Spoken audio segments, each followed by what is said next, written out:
ம்.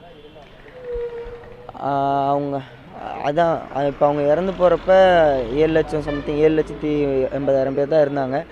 இப்போ வந்து 1 மில்லியன் அடிச்சிருக்காங்க அப்படிங்கும்போது அது அவரோட ஆசை, அவரோட கனவு. இந்த 2025 ஸ்டார்ட் ஆகும்போது நியூ இயர் அன்னைக்கு ஒரு ரெசல்யூஷன் எடுத்தாப்புல ஸ்டேஜில் எல்லாத்துக்கு முன்னாடியும்.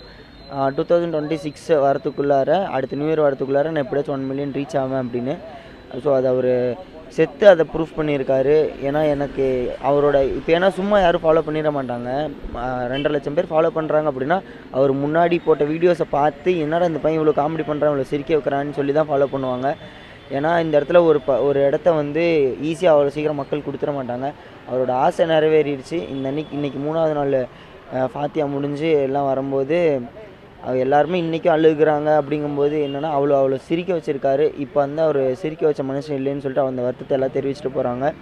ஸோ எந்த ஒரு கான்ட்ரவர்சியும் யாரும் எதுவும் பேசிக்க வேணாம். ஏன் அப்படின்னா ஒரு மனுஷன் வாழ்னா நல்லபடியாக ஒரு விஷயம் அடக்கம் பண்ணி நல்லபடியாக எல்லாமே முடிச்சுட்டு வந்தாங்க.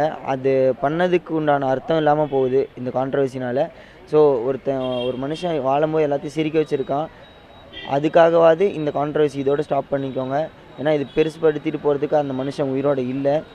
ஸோ ஒரு ரிக்வெஸ்ட்டாக கேட்டுக்கிறோம் எல்லாருமே, ஃப்ரெண்ட்ஸ் ஃபேமிலி சைட்லேருந்து இந்த கான்ட்ரவர்சி இதோட ஸ்டாப் பண்ணிக்கலாம். ஸோ எல்லாருமே அவங்களுக்கு உண்டான வருத்தத்தை தெரிவிக்கிறீங்க. ரொம்பவே பார்க்குறதுக்கு எங்களுக்கு இவ்வளோ பேர்த்த சம்பாதிச்சிருக்காருங்கிற ஒரு மன திருப்தியோடு நாங்கள் சொல்லி கேட்டுக்கிறோம்.